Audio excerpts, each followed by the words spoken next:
Welcome, everyone. We're here with Secretary Duncan and Dr. Holgren just after the President's announcement about science, technology, engineering, and mathematics education.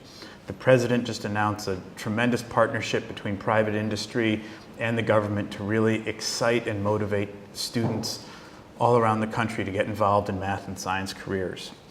We're going to have a brief online discussion and respond to your questions that you're posting on the website.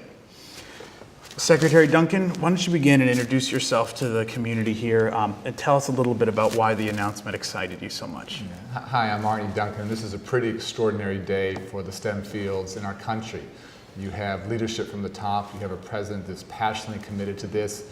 He said repeatedly that we just can't be, the next generation just can't be the consumers. We have to be the producers. We have to help those students become the makers and the inventors of the new economy. And if we can do that well, America is going to continue to be very, very strong. So this is an extraordinarily exciting time. We want to make science and math and technology and engineering fun. We want to make it exciting. We want to make it engaging. We want to start at the youngest of ages. Today, the President announced over $260 million in donations and in-kind contributions coming in from the corporate and philanthropic community. A chance to have a very, very significant impact, and we want to do everything we can to work out of school as well as in school to dramatically improve the quality of math and science, engineering and technology education in our schools. This is not just a Department of Education initiative. This is a leadership that's coming straight from the White House, and with us is Dr. Holgren, who's the President's advisor on science education. He's done a phenomenal job of working with us, working with NASA, working with NSF. I'd like to turn it over to Dr. Holgren to talk about what we're doing not as a Department of Education, but as an administration. Well, thank you, Secretary Duncan. It's a great privilege for me to be the Science and Technology Advisor to a President of the United States who really understands the importance of science, technology, innovation, and above all, science, technology, engineering, and math education for the future of our country. The reason the President has launched this set of initiatives from the White House in cooperation with the Department of Education, the Department of Energy, NASA, the National Science Foundation, is that he understands that the importance of doing a better job of educating our kids in science, technology, engineering, and math is really threefold. We need to generate a new cohort of scientists and technologists who are going to make the breakthroughs that help us address the great challenges we face in the economy, in the environment, and national security. We also want to develop the tech-savvy workforce. We're going to need to be competitive in the 21st century, and we want to develop the science-savvy citizenry who can participate effectively in a democracy where more and more of the decisions that have to get made in that democracy involve science and technology. So it really is a multifaceted set of reasons for getting this right. And we're determined to get it right. This is a high priority for the President, it's a high priority for me, a high priority for Secretary Duncan. And as today's initiatives indicate, we have a tremendous opportunity for partnership with the private sector, the philanthropic sector, the foundations, and the government at the federal level, at the state level, at the local level. And I think together we're going to get it done. That's wonderful. So the President ended his remarks really with a call to parents. I'm going to pull a question from Merton Thompson from Louisville, Kentucky, who echoed that. Secretary Duncan, what's the role of parents within a child's education? Dr. Holgren, how do we engage parents and the general public more in the practice of science? I'll start and then turn it over to you. It's so critically important that parents be actively engaged, and as much as we want to dramatically improve the quality of what's going on within schools, parents are always going to be our students' first teachers, and they're always going to be our most important teachers. And where you see students' education taking off, it's a partnership between teachers and parents working together. When parents aren't engaged, when they're not active, when they're not responsible for their own children's education, it's very, very tough on those teachers to get the job done just by themselves. So where you have real partnerships, we have all the adults in a child's life working together, great things are going to happen for that child. Another respect in which parents are extremely important is demanding excellence in the teaching that their kids are receiving. The President talked today about his recent trip to Asia, where he talked to leaders in South Korea, Japan, and China, among other things about education. And one of the things those leaders told the President, as he related today, is that the greatest demand for high quality in their education comes from the parents. Parents in Korea, the parents in China, the parents in Japan demanding excellence in the education their kids get, including particularly science, technology, engineering, and math education. It would be great if that happened here as well. Absolutely. So speaking of teachers, Carl Clapper from Central New Jersey has the comment that says we need to separate certification from education. Secretary Duncan, I know this is something you've put a lot of work on. How do we recruit and prepare even better teachers for our kids today? There's a lot in that question. We could take a lot of time, but let me say a couple things. I would love to find much more creative ways to get folks who know math, who know science, who know physics, who knows engineering into our classrooms. We don't have enough teachers who really know the content extraordinarily well, particularly in poor and disadvantaged communities, and where we can better partner with people coming out of industry or people with that deep content knowledge. I think that'd be of tremendous use and benefit for our students. So we want to be much more creative as we go forward. Secondly, we have had a shortage of math and science teachers for I think 3 decades. I don't want to talk about it for another 3 decades. I want to fix it. And we've been blessed to have unprecedented resources. And I think particularly again in underserved communities, I think we should pay math and science teachers more money. And we're going to put literally billions of dollars on the table to reward excellence, to get folks to teach in hard to staff communities, and to get them to work in hard to staff subject areas with a particular focus on math and science. And in long term, we want to think much more about not just certifications on a piece of paper, but on teacher effectiveness. You can have all the fanciest of degrees in the world, but if students aren't learning, are you really making a difference? So we want to move over time from sort of paper credentials to really looking at our students really learning. And those are the teachers where they're making a tremendous difference in students' lives. Those are teachers we want to better reward and highlight and learn from. And if we can do that well, I think we can transform the quality of education in our country. I'll go to a question from Ross Parent of Denver, Colorado, who comments about FIRST Robotics. You saw on the president's announcement a wonderful robot and some really charming kids, very proud of their invention. Secretary Duncan, you had a career as a professional athlete before you became an educator. What's the role in competitions like FIRST in exciting and motivating kids? And Dr. Holgren, how do we get the scientific community to help kids build those robots and create those kind of catalyzing after-school programs? Well, first of all, I would say that the whole robotics effort is an example of the fact that kids learn best by doing. They learn by making things, by doing things much more effectively than just by being lectured at about things. And I think this robotics competition, in which we saw a demonstration of one of the winners earlier today, is a great example of that. What we have happening in some of these initiatives that are being rolled out today, that were being rolled out today by the president, is we have the private sector, the philanthropic sector, and the government working together to create some new activities and approaches in which we'll have more competitions. The winners of those competitions will be brought to the White House. The president was very clear saying, you know, we bring the NCAA champions to the White House. We should also bring the champion students in science and engineering competitions to the White House. In fact, we've done some of that already. I've had several groups of science and math winners in the Oval Office with the president, and we're going to do more of that. But we're going to use prizes, I think, in a much more wide-ranging way to energize kids to get engaged in these competitions and to do well. I think John said it perfectly. If we really want students to be engaged, we have to teach them in an engaging way. And if this is simply memorizing facts and memorizing the periodic table, we're not going to get the kind of innovation we want.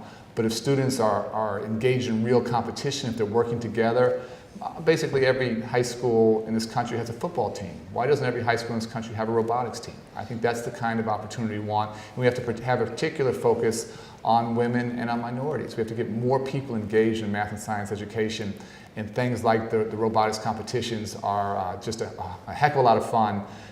The winners, they have 70,000 people in the Georgia Dome for the championship. This is a huge, huge deal, and we need to make sure more students have those kinds of opportunities. We've had a couple questions come in, one from Indiana, one from San Diego, about the nonprofit sector. Gentlemen, could you each talk about what's the role of the nonprofit sector in really improving STEM education?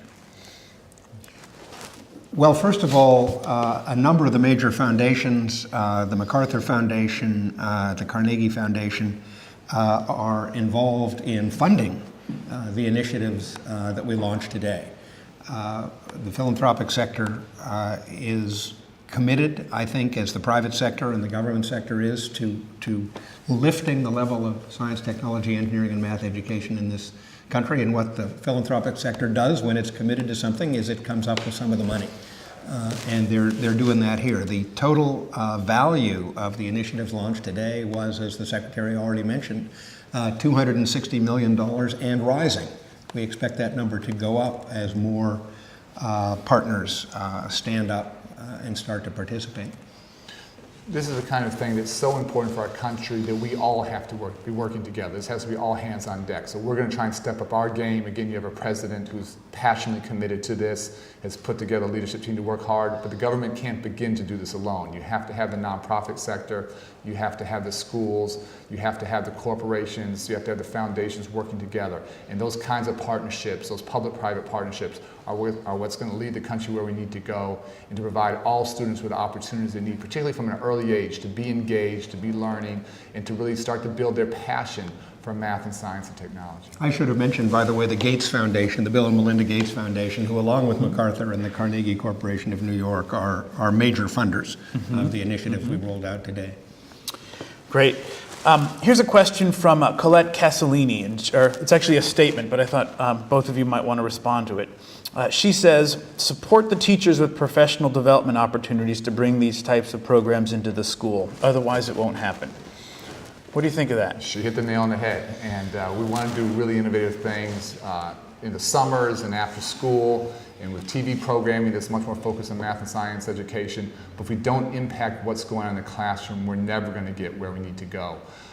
The more we can provide high quality professional development so that teachers have a deep content knowledge, that there are huge benefits. It's just simply the only way we're going to get there. And so whether it's partnerships with universities and higher ed institutions to create those meaningful professional development opportunities and really create those content-rich environments that our students desperately need, it is just absolutely critically important. And so that's got to be at the heart of our collective efforts, is improving the quality of instruction in classrooms. We have a few questions here about measures of success in testing. So I thought maybe you could respond to some of these. A question, how do you change measures of success to reflect this new way of learning about inquiry, about engagement, about solving problems? I'll say that the end goal, how do you measure success? Ultimately, the president's drawn a line in the sand. He said by 2020, we want to again have the highest percent of college graduates in the world. And America used to lead the world 2.5 decades ago in the number of college graduates. We've flatlined, other countries have passed us by, and I think we're paying a price for that as a country. We have to educate our way to a better economy. So at the end of the day, everything we do has to be towards that ultimate goal of getting many more of our students graduating from high school, dramatically increasing graduation rates, dramatically reducing dropout rates, then ultimately having many more of our high school graduates be prepared to compete successfully and graduate from college. We're putting through the Race to the Top initiative $4 billion out to states to work together to raise the bar and come up with common standards. As part of that, we have $350 million to come up with the next generation of assessments. So you have to go way beyond just sort of fill out the bubble test and really think about how you're helping students learn throughout their educational trajectory. We have 48 states, 48 governors, 48 state school chiefs working together, and over the next couple of years, I think we can really break through on a critically important issue. Raise the bar for everyone, higher standards, but then have much better assessments behind those. That's fine. So we've had a couple people on the blog roll here ask about dollars. Secretary Duncan, you mentioned a few pieces there. Maybe you could provide a summary of what the Department of Education and the other federal agencies are doing around spending in this arena. Well, I'll start just in our department and turn it over to Dr. Hogan to talk about what the entire administration is doing. With the President's leadership and the bipartisan support of Congress, we've had an unprecedented investment in education, over $100 billion in new money. Just sort of never happened before at every level, early childhood, K-12, excuse me, and higher ed. So it's just a remarkable opportunity. What we also have is not just unprecedented dollars, but unprecedented discretionary dollars to really invest in those states, those districts, those nonprofits, those universities that are willing to do two things: raise the bar for all students and dramatically close the achievement gap. And so whether it's the Race to the Top Fund, which is $4 billion, whether it's the Invest in Innovation Fund, the I3 Fund, which is $650 million, coming right behind that will be school improvement grants of $3.5 billion. We've never had a better opportunity to invest in what's working. And what I've said repeatedly is that the good ideas are never going to come from Washington. The best ideas in education are always going to come at the local level. Great teachers, great principals making a difference in students' lives. What we want to do is invest unprecedented resources behind those best practices, learn from them, replicate them, take it to scale, and move these pockets of excellence, these islands of excellence, and make them systems of excellence. We have a chance, finally, to be able to do that.